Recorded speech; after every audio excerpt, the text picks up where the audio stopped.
Hello and very good afternoon. नमस्कार। आप देख रहे हैं प्राइम न्यूज का डिजिटल प्लेटफॉर्म और मैं हूं आपके साथ पंकज पांडे। आपको बताएंगे कि आज दिन भर की तमाम बड़ी खबरें कौन कौन सी हैं जिस पर हमारी नजर है, हमारा फोकस है जिस पर है, और साथ ही साथ आज बड़ी घटना क्रमों में वो कौन सी खबरें हैं जो आज सुर्खियों में है, चर्चा में है। तो सबसे पहले हम आपको बताते हैं कि सीएम योगी गोरखपुर के दौरे पर है। यहाँ पर सहजनवा में उन्होंने ग्रामीण स्टेडियम का उद्घाटन किया है, माफ कीजिएगा शिलान्यास किया है। और शिलान्यास करने के पीछे उनका साफ तर्क है कि जब तक हम खेल प्रतिभाओं को वो आधारभूत संरचना नहीं देंगे तब तक खेल प्रतिभाएं निखर कर सामने नहीं आ पाएंगी। और वो चाहते हैं कि जिस तरीके से हरियाणा और तमाम राज्यों में खेल के क्षेत्र में बहुत सारे जो प्रतिभाएं हैं वो सामने आ रही है, ठीक उसी तरीके से यूपी में भी हो। यूपी इतना बड़ा राज्य है तो जाहिर सी बात है यहाँ का प्रतिनिधित्व हर खेल में ज्यादा हो, और इसलिए उन्होंने इस ग्रामीण स्टेडियम का उद्घाटन किया सहजनवा में और कहा खेलेगा यूपी तभी तो बढ़ेगा यूपी। जाहिर सी बात है क्योंकि खेल को आप देखें कि तमाम देशों में बहुत ज्यादा तवज्जो दी जाती है। हर एक देश में आप देखें कि चाहे वो कॉमनवेल्थ गेम्स हो जाएं, ओलंपिक हो जाएं, वहां पर उन देशों में जो तुलनात्मक रूप से भारत से बहुत छोटे हैं, लेकिन वहां बच्चों में बचपन से ही स्कूली शिक्षा के दौरान से ही उन्हें खेलों के प्रति जागरूक किया जाने लगता है और कहीं ना कहीं वो उनके भविष्य में उनके लिए करियर का काम करता है। तो ये एक बड़ा बदलाव करने की कोशिश देश में हो रही है, क्योंकि इससे पहले तक तो हम लोग यही कहते थे पढ़ोगे लिखोगे बनोगे नवाब, खेलोगे कूदोगे होगे खराब। और एक हमारा दौर था जब हमें घर से बाहर जाकर खेलने पर ही कई बार पिटाई भी हो जाती थी, पिटाई पड़ जाती थी। लेकिन आज एक बार फिर से सरकारों के बलबूते और बहुत सारे जो खेल संस्थाएं हैं उनके जरिए, एनजीओ के जरिए, और खुद अभिभावक भी अब अपने बच्चों को खेल के क्षेत्र में आगे बढ़ने के लिए प्रेरित करते हैं। वो चाहते हैं कि खेल के क्षेत्र में उनका बच्चा आगे करे, आगे बढ़े और नाम करे उनका। और इसी कड़ी में ग्रामीण स्टेडियम का योगी आदित्यनाथ ने उद्घाटन किया यहाँ पर है। हालांकि ये भूमि पूजन, इसके बनने में थोड़ा वक्त लगेगा। इसके साथ साथ उन्होंने एक वरुण बेवरेजेस के एक बॉटलिंग प्लांट का उद्घाटन भी किया। हालांकि इस दौरान सीएम योगी ने तमाम वो बातें कही जो प्रदेश को लेकर अक्सर वो कहते हैं। सबसे बढ़कर तो ये कि उन्होंने कहा कि जिस तरीके से हम इन तमाम नई योजनाओं को शुरू करते हैं तो उसमें एक सबसे बड़ी चीज जो सामने आती है कि योजनाएं क्या समय पर पूरा हो पाएंगी। क्योंकि आप देखिए कि योगी सरकार में एक चीज पर सबसे ज्यादा फोकस रखा गया और वो है कानून व्यवस्था को मजबूत करने में। कानून व्यवस्था मजबूत होती है तो उसका सबसे बड़ा असर निवेश पर होता है, यानी निवेशकों पर होता है। निवेशक इस बात को लेकर आश्वस्त हो जाते हैं कि जो वो निवेश करने जा रहे हैं उससे उस निवेश का फायदा वो ले पाएंगे। और जब निवेश हो जाता है, जब कोई नई योजना परियोजना बनकर तैयार होती है तो स्थानीय लोगों को उसके जरिए रोजगार भी मिलता है। इसी कड़ी में जब सीएम योगी पहुंचे हुए थे गोरखपुर इस बॉटलिंग प्लांट का उद्घाटन करने के लिए, तो उन्होंने एक बात बड़ी शिद्दत से कही और कहा कि आज अपराध पर हम लगाम लगाने में कामयाब हुए हैं और आज यूपी की जनता देख रही है कि कैसे अपराधियों की पैंट गीली हो जाती है। जाहिर सी बात है पीएम मोदी के निर्देशों के मुताबिक सीएम योगी एक उत्तम प्रदेश बनाने की दिशा में लगातार काम कर रहे हैं और उनका फोकस पूरी तरीके से यूपी के उस बदनामी से बाहर निकालने का है जिसमें यूपी में माफिया राज की बात की जाती थी, जिसमें बहुत सारे निवेशक या बहुत सारे उद्योग धंधे यहाँ पर नहीं आ पाते थे। और इसलिए जब भी सीएम योगी को मौका मिलता है किसी कार्यक्रम में जाते तो वो इस बात का जिक्र जरूर करते हैं कि हमारे सरकार में पुलिस को फ्री हैंड दिया गया है। फ्री हैंड यानी कि पुलिस अगर अपराध पर लगाम लगाने के लिए किसी भी हद तक जाना चाहे तो वो जा सकती है। और इसी कड़ी में हमारी पुलिस ने कई मुठभेड़ें की, दर्जनों 10,000 से ज्यादा मुठभेड़ें की और करीब करीब 200 के आसपास अपराधियों को मार भी गिराया गया है। बहुत सारे पुलिस वाले भी शहीद हुए हैं। इसके बावजूद करीब करीब 16,000 से ज्यादा जो गुंडे बदमाश आपराधिक तत्व थे उन्होंने सरेंडर किया है। ये अपने आप में एक बड़ी बात है। उन्होंने इस बात का जिक्र किया इस बात को लेकर कि न सिर्फ अपराधियों पर या असामाजिक तत्वों पर, बदमाशों पर शिकंजा कसने का फायदा समाज को होता है, समाज की बहू बेटियां जो हैं वो सुरक्षित महसूस कर पाती है खुद को, बल्कि जो कारोबारी समाज है वो भी कहीं ना कहीं खुद को सुरक्षित पाता है और वो मन लगाकर कारोबार करता है। और जाहिर सी बात है जब कारोबारी कोई व्यवसाय करता है, कोई कारोबार करता है तो न सिर्फ अपना बल्कि आसपास के बहुत सारे लोगों को भी उसके जरिए रोजगार मिलता है। तो ये रोजगार तो तभी मिलेगा जब आप उसे सुरक्षित माहौल दें, उसे एक ऐसा माहौल आप दें कि जिसमें वो बिना डरे बिना झिझके निवेश भी करे और अपने कारोबार का एक्सपेंशन करे। तो ये बात एक बार फिर से योगी जी ने दोहराई और कहा कि हमारे सरकार में चाहे हम हमारे पहले कार्यकाल की बात कर लें या हमारे दूसरे कार्यकाल की बात कर लें, तो इन 6 सालों में हमारे राज्य में करीब करीब 16-17 हजार अपराधियों बदमाशों को गिरफ्तार किया गया या फिर उन्होंने सरेंडर किया है। उन्होंने कहा कि ये जो हमारा कदम है जीरो टॉलरेंस की नीति पर चलने वाला भ्रष्टाचार को लेकर या अपराध को लेकर, वो आगे भी कायम रहेगा, क्योंकि हम हमारे प्रदेश को एक भयमुक्त परिवेश देना चाहते हैं, एक ऐसा समाज विकसित करना चाहते हैं जहां पर किसी तरह का भय ना हो, कोई असामाजिक तत्व जो है वो सर उठाने की हिम्मत ना कर पाए। और आज आलम यह है कि आज आम लोग भी इस बात को देख रहे हैं, समझ रहे हैं कि कैसे जो अपराधी हैं, जो माफिया हैं, उनकी हालत खस्ता हो रखी है, उनकी सिट्टी पिट्टी गुम है। इस बात का जिक्र एक बार फिर से योगी आदित्यनाथ ने किया है और उन्होंने कहा कि हमारे राज्य में अगर कोई भी, उन्होंने अपील भी की, एक तरीके से अपील करते हुए कहा कि यदि कोई भी अपराधी या कोई बदमाश अगर सरेंडर कर दे फिर तो ठीक है, और यदि नहीं तो वो यूपी को छोड़ दे, वो यूपी को छोड़ेगा तो फिर बच पाएगा वो, वरना हमारी पुलिस उसका एनकाउंटर भी करेगी और जेल भी भेजेगी, जो जैसा करेगा वैसा भरेगा। इस बात का जिक्र उन्होंने किया। तो आप देखिए कि यूपी की योगी सरकार में ये बात बिल्कुल सच सामने आ रही है कि किस तरीके से लगातार एनकाउंटर से जुड़े मामले सामने आते हैं और जो पुलिस जो है वो अब भारी पड़ रही है। हालांकि इन सब के बीच में अतीक अहमद से जुड़े मामले को लेकर एक बड़ा अपडेट भी आया है। अतीक मामले से जुड़ा अपडेट यह है कि साबरमती में जिस जेल में फिलहाल अभी अतीक अहमद रह रहा है, उसको एक नए सेल में ट्रांसफर किया जाएगा और ये सेल होगा आतंकियों की सेल होगी ये, यानी कि आतंकी जिस सेल में रखा जाता है, आतंकियों को रखा जाता है, वैसे ही सेल में रखा जाएगा अतीक अहमद को, क्योंकि अतीक अहमद के कारनामे अपराध जगत से इतने ज्यादा सामने निकल कर आए हैं, 150 से ज्यादा आप मामलों में नामजद आप रहे हैं, आप पर आरोप लगा रहा है, तो ऐसे में साबरमती जेल में उनकी सेल को बदला जा रहा है। हालांकि दूसरी ओर हम देखें तो शाइस्ता परवीन पर इनामी राशि बढ़ाई गई है। इनामी राशि बढ़ाने के पीछे का मकसद सिर्फ यही है कि जो मुखबिर होंगे या उनका जो पुलिस का जो नेटवर्क होगा या उन्हीं के जो गैंग के लोग होंगे, वो शायद लालच में आकर शाइस्ता परवीन से जुड़ी जानकारी पुलिस तक मुहैया करा देंगे। तो ये एक बात सामने निकल कर आई। तो शाइस्ता परवीन पर अब 25,000 की बजाय 50,000 का इनाम होगा। इसके साथ साथ जो उमेशपाल हत्याकांड के दूसरे आरोपी हैं, जिसमें अतीक का बेटा असद भी है और दूसरे उसके सहायक हैं गुड्डू मुस्लिम से लेकर तमाम ऐसे लोग, उन पर 5-5 लाख का इनाम घोषित किया गया हुआ है, लेकिन अभी तक फायदा जो है वो मिला नहीं है।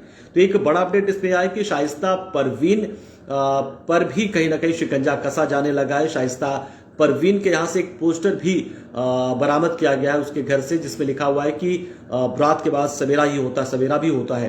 तो कहीं ना कहीं एक सिंपैथी वोट लेने की जुगत में भी जुटी हुई थी शाइस्ता परवीन, क्योंकि बसपा उससे मेयर पद के लिए उम्मीदवार बनाने वाले थे। हालांकि अब शाइस्ता परवीन का टिकट कट चुका है, लेकिन कहीं ना कहीं उस पोस्टर से ये जरूर समझा जा सकता है कि कैसे राजनीतिक तौर पर राजनीतिक संरक्षण या फिर राजनीतिक संरक्षण लेने की कोशिश में शाइस्ता जुटी हुई थी और लोगों की सिंपैथी लेने में भी, उनकी सहानुभूति लेने में भी, कि कैसे इस वक्त अंधेरे का राज चल रहा है, कैसे उस अंधेरे में उसका पति अतीक अहमद खो गया है। लेकिन एक बार फिर से सवेरा होगा, अतीक अहमद जेल से बाहर आएगा और जो तमाम अपराध उस पर के आरोप उस पर लगाए गए हैं, उन आरोप निराधार होंगे और वो बेबुनियाद होते हुए उसे दोषमुक्त सिद्ध किया जाएगा।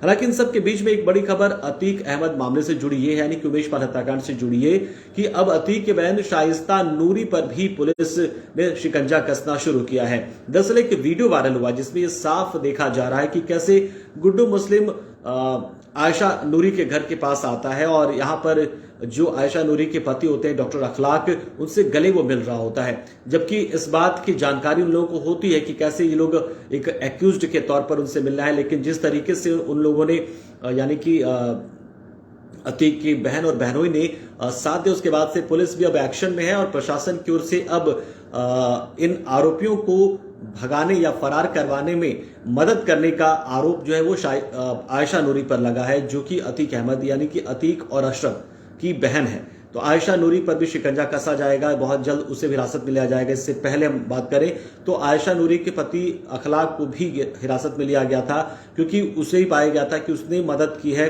इस पूरे मामले में, असद की मदद की है। अखलाक जो है वो एक सरकारी चिकित्सक है, उसके बावजूद उसने सरकारी फरमानों को की नाफरमानी की और एक हत्या के आरोपियों को उन्होंने मदद पहुंचाई। तो ऐसे में उन्हें हिरासत में लिया गया और अब उनकी बहन शाइस्ता नूरी, माफ कीजिएगा आयशा नूरी, शाइस्ता की ननद हो जाती है वो, तो आयशा नूरी पर भी शिकंजा कसा जा रहा है। यानी कि कानून का इकबाल बुलंद करने की पूरी कोशिश यहां पर पुलिस की है, योगी सरकार की है, ताकि आम लोग सुरक्षित रहें, एक अच्छे परिवेश में रहें और चीजें खुद ब खुद आगे बढ़ती चले जाए। आप खुद देखिए कि जब अपराध बढ़ता है तो उसका बहुत बुरा असर हमारे समाज पर पड़ता है, हमारे बाजार पर पड़ता है, क्योंकि जब आपराधिक तत्व का जब बुलबाला बढ़ जाता है, जब उनके हौसले बुलंद हो जाते हैं, तो फिर जो कारोबारी हैं वो कहीं ना कहीं डरे और सहमे रहते हैं। उन्हें पता होता है कि ना जाने कब रंगदारी के लिए फोन आ जाए, ना जाने कब उनको रंगदारी देने से मना करने पर उन्हें उठा लिया जाए। तो ये चीजें लगातार हो रही थी और लोग काफी डरे सहमे रहते थे।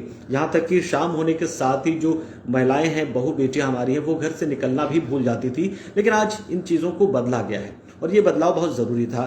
और इसी बदलाव के साथ और इसी बदलाव को देखते हुए तो जनता ने एक बार फिर से यूपी में योगी आदित्यनाथ को फिर से सत्ता में बिठाया और योगी आदित्यनाथ उसी के मुताबिक लगातार आगे बढ़ रहे हैं। अपने उस पॉलिसी को लेकर, अपने उस जीरो टॉलरेंस की नीति के साथ वो आगे बढ़ रहे हैं। तो ये दो महत्वपूर्ण खबरें हैं और इसीलिए जब इस बात का जिक्र किया तो योगी आदित्यनाथ ने एक बार फिर से कहीं ना कहीं चेतावनी दी अपराधियों को, बदमाशों को, कि आज जनता देख रही है किस तरीके से अपराधियों की पैंट गीली होती है, किस तरीके से पुलिस काम कर रही है, तो अपराधियों की सिट्टी पिट्टी गुम है। उन्होंने कहा कि हम ना डिगेंगे, ना झुकेंगे, ना रुकेंगे। हमारा जो एक्शन चल रहा है वो एक्शन लगातार जारी है। हमने पुलिस को फ्री हैंड छोड़ रखा है और पुलिस कार्रवाई में जुटी हुई है और पुलिस को कामयाबी भी लगातार मिल रही है। तो ये एक चीज है। इन सब के बीच में खबर ये भी आई कि पीएम मोदी कर्नाटक दौरे पर हैं और इस दौरान साउथ में वो कर्नाटक भी जाएंगे, तमिलनाडु भी जाएंगे, हैदराबाद भी जाएंगे। तो 3 दिनों के दौरे पर वो पहुंचे हैं। इधर बीच सीएम योगी भी गोरखपुर के दौरे पर गए हुए हैं। एक खबर ये भी कि निकाय चुनाव से जुड़ी बड़ी जानकारी आपको देते हैं। निकाय चुनाव को लेकर लगातार सुगबुगाहट है वो बनी हुई है। निकाय चुनाव को लेकर माना जा रहा है कि बहुत जल्द अधिसूचना जारी हो सकती है।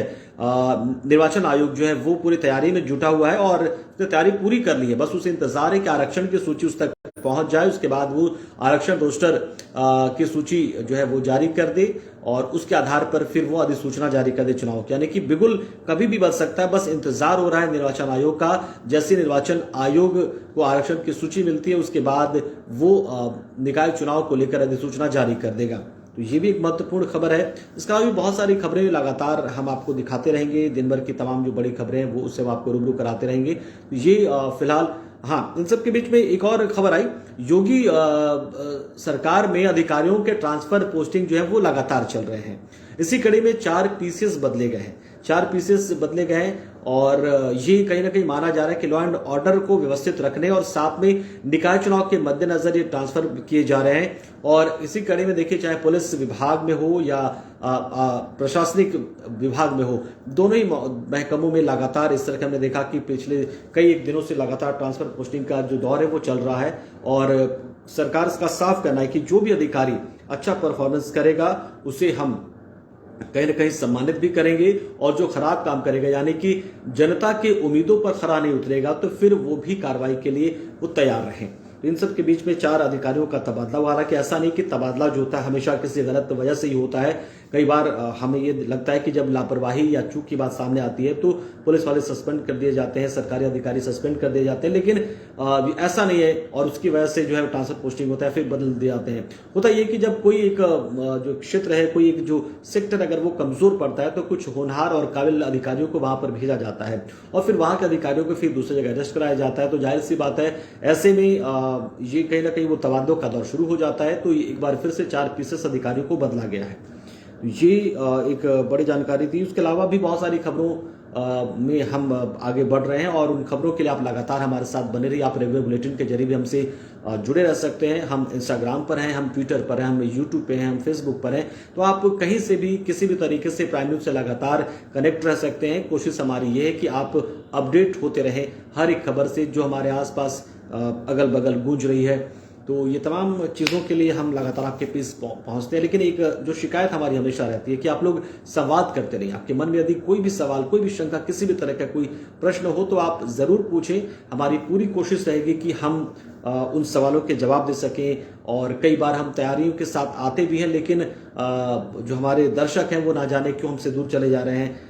हम एक बार गुजारिश करेंगे कि आपकी वजह से ही हम हैं, क्योंकि दर्शक नहीं तो फिर एक मीडिया कर्मी की भला क्या बिसात, वो क्या करेगा क्या नहीं करेगा। जाहिर सी बात है, आपका मिलना, आपका बातचीत करना, आपका संवाद करना हमें ऊर्जा भरता है। इस ऊर्जा को बनाए रखने के लिए, यानी कि हमें ऊर्जा वान बनाए रखने के लिए आपकी मदद की जरूरत है। आप लोग लगातार हमारे साथ जुड़िए, बनिए, इन खबरों से अपडेट होइए, अपने लोगों को बताइए कि क्या कुछ चल रहा है बाजार में, क्या कुछ चल रहा है मार्केट में, देश में, दुनिया में। तो इन्हीं बातों को लेकर हम आपसे संवाद करने के लिए पहुंचते हैं, ताकि हम आप और आपके बीच में संवाद का जो सिलसिला है वो रुके नहीं और लगातार हम जान पाए कि हमारे दर्शक भला देखना क्या चाहते हैं और उनका टेस्ट क्या है, उन्हें किस तरह की चीज़ें पसंद है। तो ये हमारी पूरी कोशिश रहती है। फिलहाल मुझे इजाज़त दीजिए और फिर से हम जल्द ही आपके पास जुड़ेंगे, फिर से मुखातिब होंगे आपसे और फिर किसी न किसी मुद्दे पर आपसे बातचीत करेंगे। आज के लिए इजाज़त दीजिए मुझे। नमस्कार।